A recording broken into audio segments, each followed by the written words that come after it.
Assalamualaikum warahmatullahi wabarakatuh. Selamat pagi semuanya.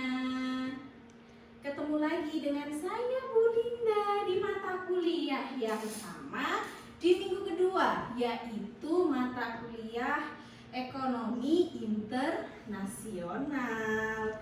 Oke, masih pada segar semuanya? Ini pagi-pagi, kuliahnya ekonomi internasional lagi. Menarik. Ini kalian harus semangat, karena kalau kalian ngantuk, saya tanya nanti, nggak bisa saya cewer.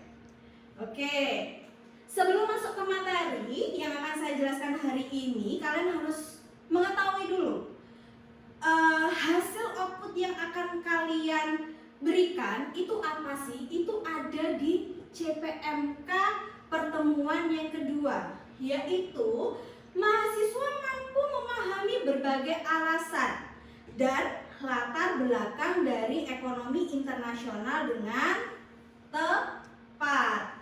Oke, setelah kalian paham dengan CPMK, kalian akan tahu, setelah ini saya akan belajar tentang apa. Materi hari ini Bu Linda akan berbicara tentang apa. Itu kalian akan paham. Jadi ketika saya sebagai dosen pengampu ekonomi internasional mengupload RPS di dalam si Pijar, kalian harus baca. Jangan diapakan? Jangan dihempaskan. Kalau kata Mbak Vika, ya Mbak Vika. Oke, Mbak Vika sudah baca ya RPS-nya dan sudah paham berarti. Oke. Baik, sebelum saya masuk ke materi hari ini, saya sedikit mereview materi minggu lalu yang saya jelaskan. Baik, Isti, minggu lalu saya menjelaskan tentang apa?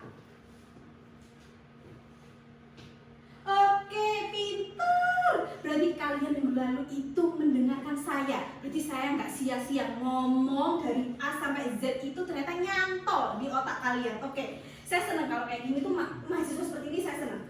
Oke, jadi minggu lalu saya menjelaskan tentang apa saja sih yang akan saya jelaskan satu semester ini, khususnya tentang ekonomi internasional. Yaitu ada satu bagian di dalam ekonomi internasional yang mana bagian ini memang akan kita bahas sampai satu semester ke belakang, yaitu adalah teori perdagangan internasional. Teori perdagangan internasional itu ada sangat banyak sekali. Yang pertama, mungkin kalau kalian sudah baca materi yang sudah saya upload di Si Pijar, itu ada teorinya siapa? UC, teorinya siapa? Kelihatan tidak baca materi saya tadi malam. Padahal saya sudah mengupload materi saya, PPT saya di Si Pijar. Nah, ini juga pembelajaran bagi semuanya, bahwa materi yang saya upload di Si Pijar itu malamnya harus kalian baca dulu, sehingga ketika saya umpan balik ke kalian, kalian bisa menjawab. Begitu, baik, gak apa-apa. Teori keunggulan dari Adam Smith, yaitu teori keunggulan absolut. Ada teori dari David Ricardo, yaitu teori keunggulan komparatif.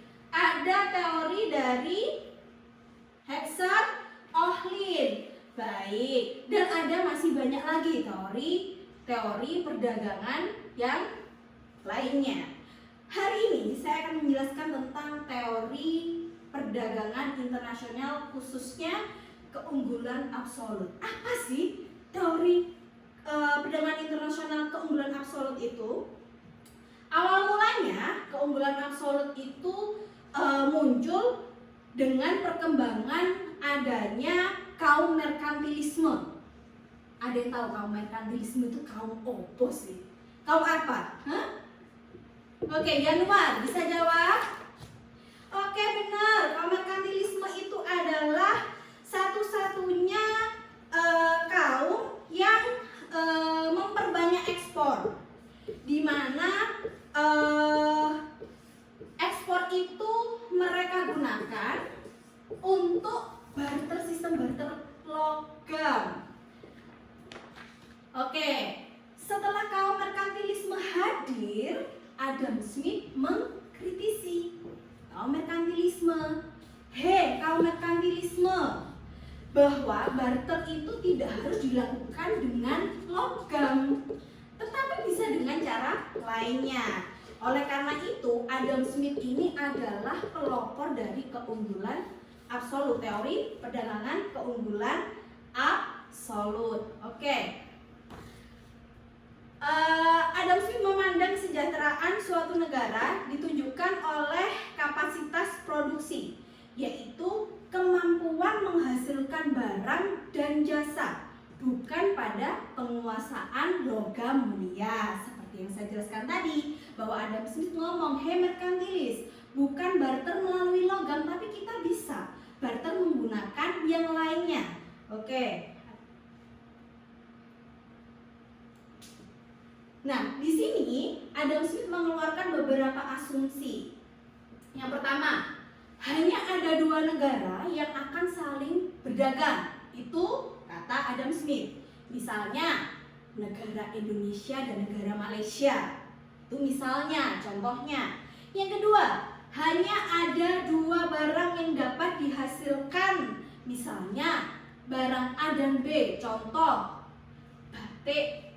Indonesia terkenal dengan batik. Malaysia terkenal dengan apa? Film Upin Ipin. Lo kok pinter sing dihafal film Upin Ipin. Bukan itu yang dimaksud, adalah barang. Oke? Yang ketiga, asumsi yang ketiga, dalam menghasilkan barang-barang tersebut hanya ada input yang dipergunakan, yaitu labor atau tenaga kerja. Oke. Nah, di sini saya akan memberikan tugas kepada kalian. Tugasnya apa, Bu?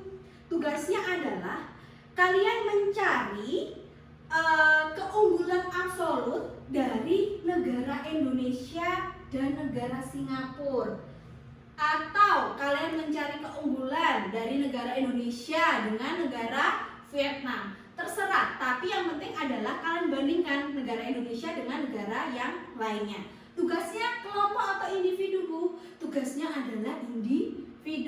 Hasilnya kalian upload di Sipejar. Nanti ada deadline yang kalian bisa lihat di Sipejar kalian. Baik, ada pertanyaan untuk tugasnya?